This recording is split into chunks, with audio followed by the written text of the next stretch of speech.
Hey y'all! In my last video about Workfare, I gave you a little bit of insight on the main issue that's going on with the increase of hours and a little bit of my issue.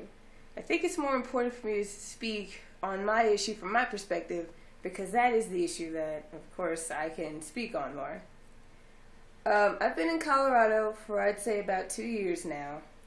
I started off in Pueblo, and I really don't remember how long I was there. And then I came up to Colorado Springs. And I guess it was like January, February, March, April, something happened. I guess I only was there for like a month or two. Because I came up here in May, which is the time that my food stamp account got messed up. They say that they overpaid me $200 worth benefits. And since then, they have been taking it out of my benefits assistance. Since that time, but I still owe a little certain amount of money, which is less than 200, but still over 50.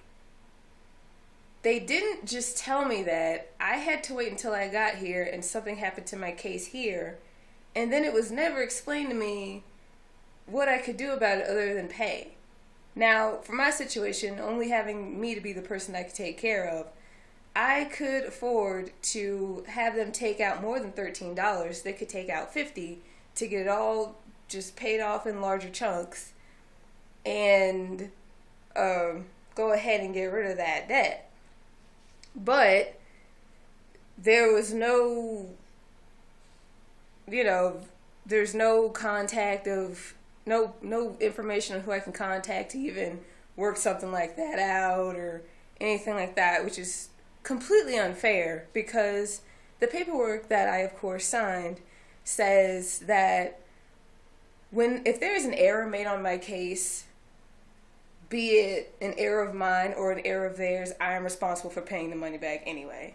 I don't so much care about that as much as the limited notice of options on how I can pay back in the event that something like that should happen. So I am going to leave Colorado owing state a little bit of money because Workfare is a state function, not a federal function. The federal function is food stamps. So, that is part one of the grievance that I have. Part two is that because my case has been messed up, I am always getting my food stamps cut off while still doing Workfare because, there was 1 month where I just didn't know what to do otherwise. But most of the time it's because I don't know until after I've completed my set amount of hours to get whatever paperwork, because I don't use email for some reason, to be notified that something has gone awry. And of course they don't just tell me something's wrong, they send the you now have no food stamps, so you owe money notice. And the food stamps and the Workfare are kind of two split issues because, like I said, one is a federal and one is a state function. But the state is basically cheating me out of the thing that I keep working for on Workfare by not giving me more information on how I can fix the matter in a much quicker fashion than just dragging it out, and my food stamps keep getting cut off. So I keep doing the Workfare but not getting the food stamps that I worked for. And about Workfare, as far as Colorado is concerned, or more specifically where I am, a lot of these work sites are not interested in hiring people, which is really counterproductive on what Workfare is supposed to be about. It can be argued that Workfare is to get you more experience and more connections in job markets, but I've found very few success stories. Actually, I found no success stories on how that's supposed to work. And I looked on the internet. So, yeah. That's my argument, the internet. And I don't have a, and really it's not just that, it's the other people. I mean, of course some people do get a job, but most of us don't, at least not out of Workfare.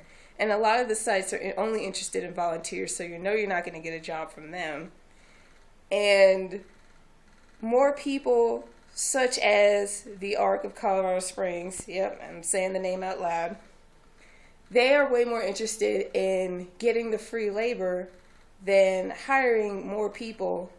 And they also treat the people that they do have hired like crap. And I am saying this having seen it for myself, having heard about it from other people that have volunteered at the ARC.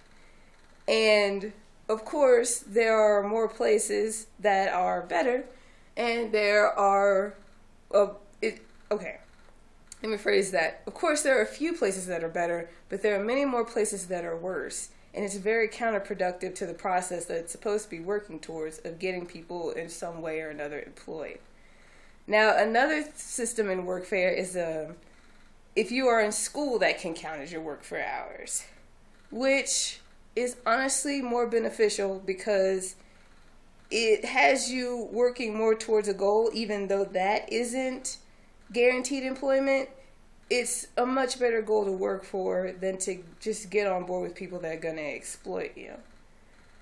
And like I said, I'm only going to speak from my perspective. And a lot of these places, seeing as how I didn't volunteer at them, I do not know or remember their names. Some of them probably still even aren't around. I do know one place that was talked about over on Rio Grande, I believe, a little bit next to Sierra Madre, and they're supposed to be like a community place that does something about litter or something, and they're a bad place to volunteer because I've heard that they're actually just unpleasant people to volunteer with. But I can say that the ARC is worse for its own reasons. I mean, if you're going to treat your paid employees like crap, you know the volunteers are getting treated like crap.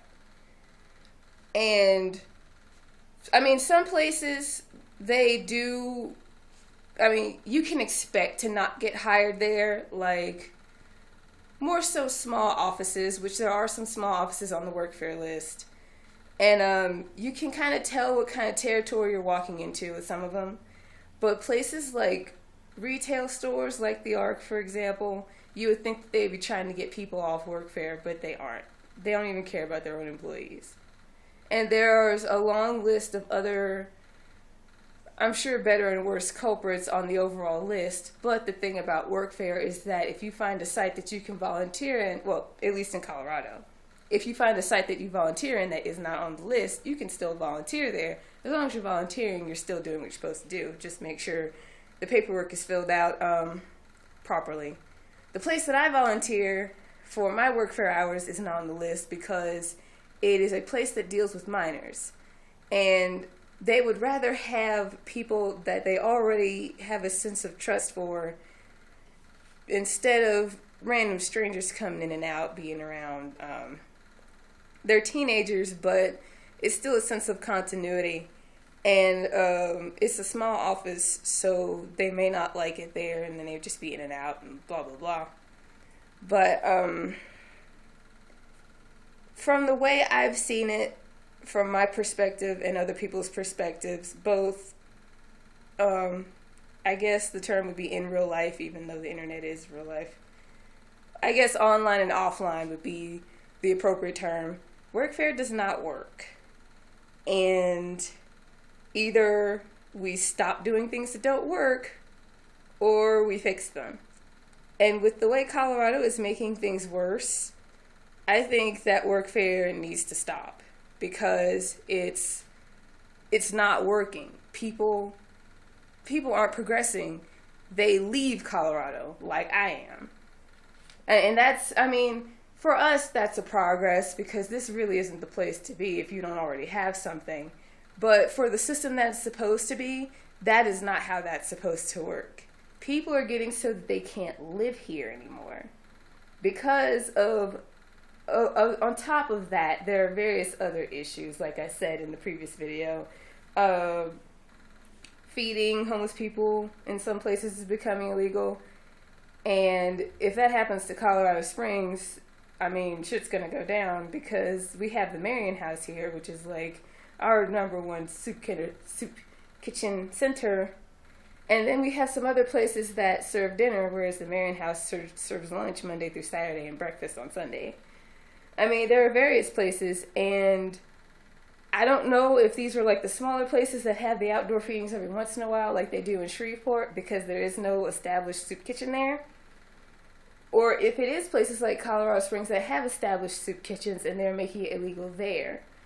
I don't know the proper details behind that, but it's in various places, but it's in various smaller places that I've probably never heard of. So I'm thinking the more Shreveport related option. But if we let things like this go unsaid and we let things like this pass, it's going to happen to larger places like this. And it's a disproportional class war on people. Well, I mean, class wars are always disproportional. But it's just, I guess what I'm trying to say is, be a voice in the issue. I mean, no matter how you feel about it, because everyone has the right to say what they want to say, and people are going to say it anyway. So that means that, not a sense of both sides, but every side on the issue needs to say something. And I am on the side of stop the war on the poor and stop Workfare, seeing as how Workfare might be a good idea, but it is run by bad people. And we don't need another system that is just going to be run by people that want to wage war on the poor to discourage them from getting the assistance that they need to be able to carry themselves on. That's what I'm saying. But in the meantime, y'all have a good one. Take care of yourselves and each other. I'll see you later.